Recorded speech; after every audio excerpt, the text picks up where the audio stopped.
बिस्मिल्लाहिर्रहमानिर्रहीम। Dear students, अस्सलाम वालेकुम। आज का हमारा जो टॉपिक है वो न्यूक्लियर फिशन है। न्यूक्लियर फिशन क्या है? ऐसा रिएक्शन जिस रिएक्शन के अंदर एक हैवी न्यूक्लियस स्प्लिट करके दो लाइटर न्यूक्लियाई के अंदर जो है रफली इक्वल साइज़ के दो लाइटर न्यूक्लियाई के अंदर कन्वर्ट हो जाता है, इसको न्यूक्लियर फिशन कहते हैं। न्यूक्लियर फिशन में एक आम तौर पे एक स्लो न्यूट्रॉन जब जाकर यूरेनियम 235 से टकराता है तो यूरेनियम 235 जो है वो अनस्टेबल होकर ब्रेक कर जाता है और इससे अमूमन बेरियम और क्रिप्टॉन बनते हैं और ऑन दी एवरेज 3 न्यूट्रॉन निकलते हैं और काफ़ी ज़्यादा एनर्जी जो है वो रिलीज़ होती है। 1939 में 1939 के अंदर दो जर्मनी के साइंटिस्ट थे, एक ऑटो हान और दूसरा फ्रिट्ज स्ट्रेसमन। ये दोनों जो है इन्होंने न्यूक्लियर फिशन को डिस्कवर किया था। ऐसा रिएक्शन जिसमें एक न्यूट्रॉन आकर जब एक न्यूक्लियस से टकराता है हैवी न्यूक्लियस के साथ तो न्यूक्लियस की स्प्लिटिंग हो जाती है। उस दौरान ऑन द एवरेज 3 न्यूट्रॉन निकलते हैं और काफ़ी ज़्यादा एनर्जी रिलीज़ होती है। एक न्यूक्लियस के टूटने से तकरीबन 200 mega electron volt energy release होती है, जो कि बहुत ज़्यादा है।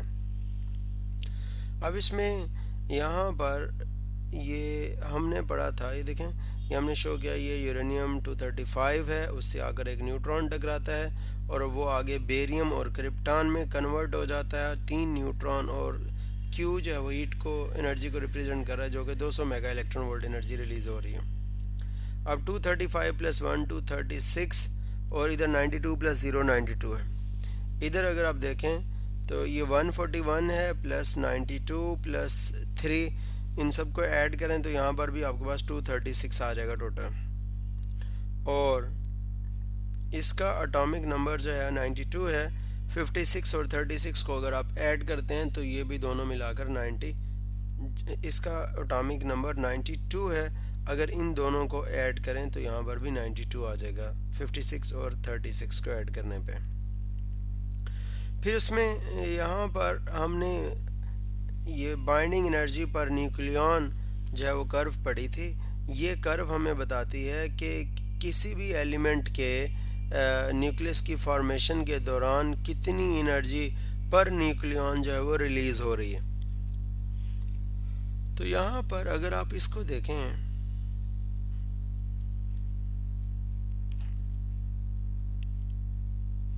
ये यूरेनियम जो है इसकी बाइंडिंग एनर्जी पर न्यूक्लियॉन थोड़ी कम है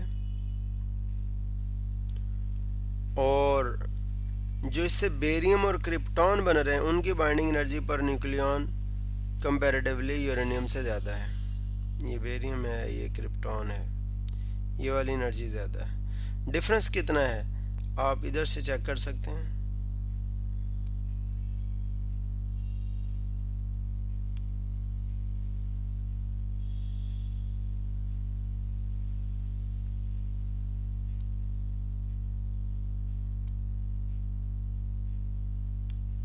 ये डिफरेंस है इतना। अब जब यूरेनियम टूट के बेरियम और क्रिप्टॉन के अंदर शिफ्ट होता है तो बेरियम और क्रिप्टॉन के न्यूक्लियाई की फॉर्मेशन के दौरान बाइंड एनर्जी पर न्यूक्लियॉन यानी एक प्रोटॉन या एक न्यूट्रॉन से जो रिलीज़ होने वाली एनर्जी है वो ज़्यादा है as compare to the formation of uranium nucleus. Uranium का जब न्यूक्लियस बनता है तो उस दौरान बाइंडिंग एनर्जी पर न्यूक्लियॉन कम है और बेरियम और क्रिप्टॉन की binding energy per nucleon uranium के मुकाबले में ज़्यादा है। तो हमारे पास बेरियम और क्रिप्टॉन इनकी binding energy per nucleon on the average जो है वो 8.5 है, यानी बेरियम और क्रिप्टॉन की फॉर्मेशन के दौरान ऑन दी एवरेज एक प्रोटॉन या एक न्यूट्रॉन से निकलने वाली एनर्जी 8.5 मेगा इलेक्ट्रॉन वोल्ट है। बाइंडिंग एनर्जी पर न्यूक्लियॉन से मुराद ये है कि एक प्रोटॉन या एक न्यूट्रॉन से निकलने वाली energy during the formation of nucleus. 7.6 ये यूरेनियम की जो है वो बाइंडिंग एनर्जी पर न्यूक्लियन है। दोनों का डिफरेंस लिया हमने, 8.5 में से 7.6 को माइनस किया तो 0.9 मेगा इलेक्ट्रॉन वोल्ट आ गया। अब 0.9 एक प्रोटॉन या एक न्यूट्रॉन से निकलने वाली एनर्जी है। तो यूरेनियम 235 में टोटल कितने न्यूक्लियॉन हैं ये आप सामने देख सकते हैं, 235 न्यूक्लियॉन्स हैं। अगर आप 235 को 0.9 से मल्टीप्लाई करते हैं जैसा कि यहाँ पर हमने किया, तो हमारे पास 211.5 मेगा इलेक्ट्रॉन वोल्ट आ जाएगा। यानी एक यूरेनियम 235 न्यूक्लियस के टूटने से जो है वो तकरीबन 211.5 to 11.5 mega electron volt energy release होती है, और ये बहुत ज़्यादा एनर्जी है। इसी एनर्जी को हम यूटिलाइज़ करते हैं जो है वो न्यूक्लियर रिएक्टर्स के अंदर, और यही एनर्जी तबाही फैलाती है लार्ज स्केल के ऊपर एटम बम के अंदर। अब ये ज़रूरी नहीं है कि हर दफ़ा यूरेनियम टूटे और उसके टूटने से बेरियम क्रिप्टॉन ही बने। समटाइम टिन मोलिब्डेनियम बन जाता है, 3 न्यूट्रॉन रिलीज़ होते हैं। सम रिएक्शंस के अंदर ऐसा होता है कि न्यूट्रॉन यूरेनियम 235 से टकराता है और उससे जीनॉन और स्ट्रॉन्शियम बनते हैं, और on the average 2 neutron release होते हैं। यहाँ पर बार बार एक टर्म यूज़ की गई होगी, स्लो न्यूट्रॉन आकर जब यूरेनियम 235 से टकराता है तो इसकी फिशन होती है। स्लो न्यूट्रॉन उस न्यूट्रॉन को कहा जाता है जिसकी kinetic energy approximately 0.02 electron volt हो, उसको स्लो न्यूट्रॉन कहा जाता है। अब इसमें वो कह रहा है कि अब 3 पॉसिबिलिटीज़ आ गई। न्यूट्रॉन यूरेनियम से टकराए तो बेरियम क्रिप्टॉन बन जाए, 3 न्यूट्रॉन रिलीज़ हों। न्यूट्रॉन यूरेनियम से टकराए और टिन मोलिब्डेनियम बन जाए, 3 न्यूट्रॉन रिलीज़ हों। न्यूट्रॉन यूरेनियम 235 से टकराए, तीसरी पॉसिबिलिटी ये है कि जीनॉन स्ट्रॉन्शियम बन जाए और 2 neutron on the average release हों।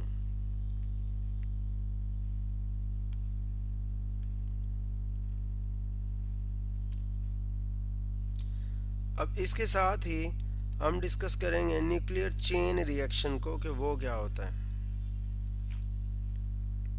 अच्छा, यहाँ पर एक बात वो लिखता है कि यूरेनियम 235 के साथ साथ ये ऑब्ज़र्व किया गया है कि प्लूटोनियम और भी बहुत सारे हैवी एलिमेंट्स ऐसे हैं जिनके न्यूक्लियर जो है न्यूट्रॉन की बम्बार्डमेंट पर उनकी फिशन हो जाती है।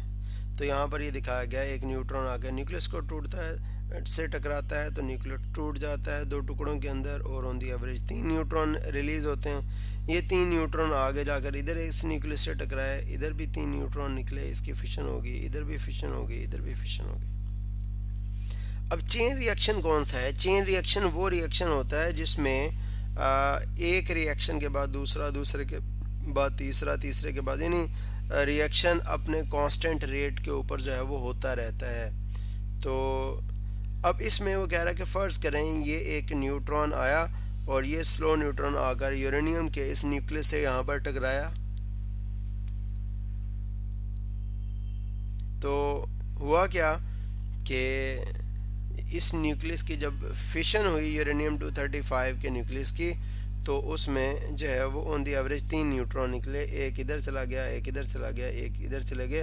ये तीनों न्यूट्रॉन जो है वो एयर में चले गए और इन्होंने फर्दर फिशन नहीं करवाई। तो ये वाला जो यूरेनियम का मैस है ये क्रिटिकल मैस नहीं है, क्योंकि ये चेन रिएक्शन नहीं करवा सका।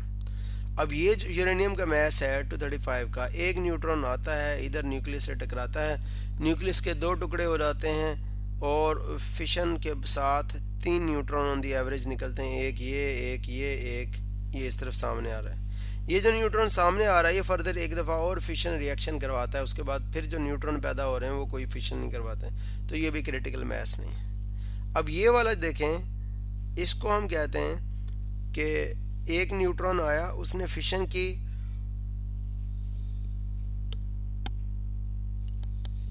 और फिशन के नतीजे में यहाँ पर 3 न्यूट्रॉन रिलीज़ हुए और ये न्यूट्रॉन बाहर चला गया, और ये वाले 2 न्यूट्रॉन आकर इन्होंने फर्दर फिशन की। इनमें से 3 जो पैदा हुए 2 बाहर चले गए, ये वाला आगे प्रोबेबिलिटी है कि आगे जाके फिशन करेगा। इस तरह ये वाला आगे इधर जाकर फिशन कर रहा है, ये वाला आगे इधर जाकर फिशन कर रहा है। तो ऐसा मैस यूरेनियम का जिसमें जो है पैदा होने वाले न्यूट्रॉन्स में से कम एक न्यूट्रॉन फर्दर फिशन करवाता रहे, उसको क्रिटिकल मैस कहते हैं। Such a mass of uranium in which 1 neutron out of all neutrons produced in a fission reaction produces further fission is called critical mass, and the volume of this mass is called critical volume.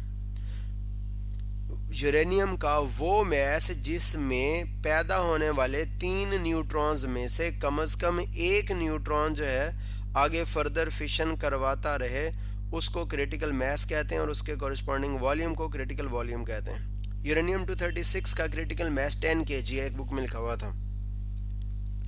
अब इसमें ये भी बात जहन में रहे कि एक फिशन के दौरान पैदा होने वाले तीनों न्यूट्रॉन्स फास्ट होते हैं, तो हम उनकी स्पीड को स्लो करने के लिए मॉडरेटर इस्तेमाल करते हैं। मॉडरेटर क्या होते हैं? इसमें वाटर है, हैवी वाटर है, कार्बन है, हाइड्रोकार्बन्स हैं, इनको इस्तेमाल किया जाता है मॉडरेटर के तौर पे न्यूट्रॉन्स की स्पीड को स्लो करने के लिए।